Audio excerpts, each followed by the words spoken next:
Let's talk about bonds in Texas. A criminal case begins formally with the arrest. Once a person's been arrested, they're going to be taken in front of a magistrate judge, and that magistrate will set a bond. There are a number of factors that the court is to consider in setting that bond. First and foremost, what is the nature and what are the circumstances of the alleged offense? Second, the judge is to set a bond that's sufficiently high to secure that person's appearance in court. In other words, if the bond is set too low, the person really doesn't have an incentive to come back to court. However, the judge is to consider the person's ability to make that bond, and the bond is not to be an instrument of oppression. So the bond can't be set so high that individuals who are indigent or simply don't have the means are in jail when people who can afford to bond out are released. The court finally is to consider the safety of the community and the safety of the alleged victim in setting the bond amount. Once a bond has been set, there are a number of ways that bond can be satisfied. The judge could set the bond as a personal recognizance bond. That means you don't have to pay any money to get out of custody, and you'll never have to pay any money for bond as long as you abide by the conditions of bond and you show up to court when you're supposed to show up. The hook is if you don't show up or if you violate a condition of your bond, then that amount becomes due. Next, a person could post a cash bond. A cash bond is exactly what it sounds like. It's someone going down to the county generally and posting in cash the full amount of the bond. Once the case is resolved, the cash bond will be returned to the person who posted the bond. For example, if your spouse comes up to the bond desk and posts a cash bond, they're going to get a check in the mail when your case is over for that entire bond amount. It doesn't matter how the case is resolved as long as it's resolved. It could be a dismissal, it could be a no bill by the grand jury, it could be a conviction. You might even go to prison, but your bond is satisfied as long as you meet your bond conditions and you show up to court.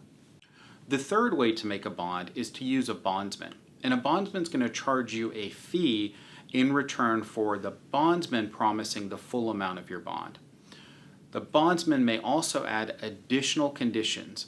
For instance, it's very common for bondsmen to say, you'll have to check in with me once a month or even once a week, and you'll have to abide by those additional conditions set by the bondsman in order to stay out on bond.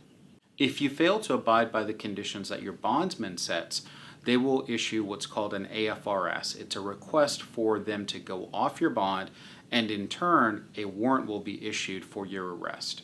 Whether or not you have bond conditions that stem from your bondsman, the court will set some bond conditions. In Texas, there are some bond conditions that you should expect in any case. For instance, you're going to be told that you cannot commit any new offense, that you have to show up to court whenever you have a court setting. If your charge is an allegation of assault, whether that's sexual assault or not, the court will impose a condition that says have no contact directly or indirectly with the alleged victim. In some circumstances, a court will entertain an attorney approaching and asking for a bond condition to be modified.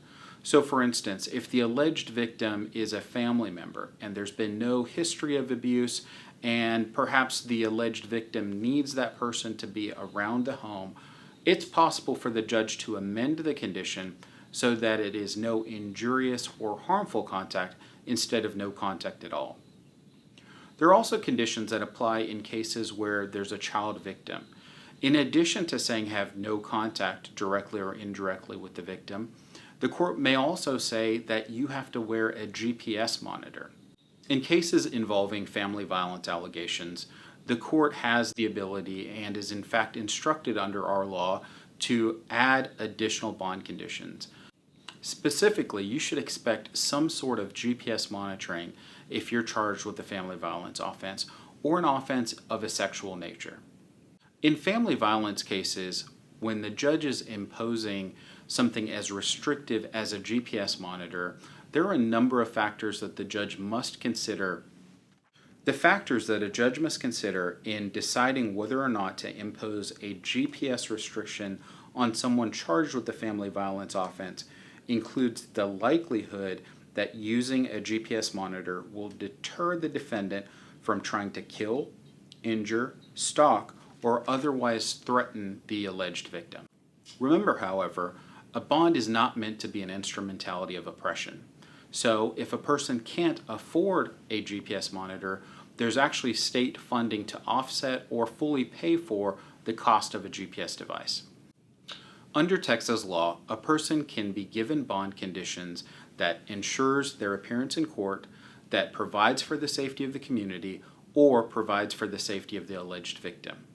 When the judge is imposing a bond condition, it has to be reasonably related to the underlying charge or one of these concerns. So, for example, a bond condition that you'll sometimes see in Tarrant County is that a person not access the internet or use certain social media sites. This restriction, though, needs to be somehow related to the underlying offense or one of these concerns. If there's a bond condition that's not reasonably related to the underlying offense, it doesn't ensure the safety of the community, and it has nothing to do with the safety of the alleged victim, that issue needs to be brought in front of the judge. And typically, instead of going to the magistrate judge, if the case has been filed, we'll either be going to the district court or county court judge who is actually presiding over your case.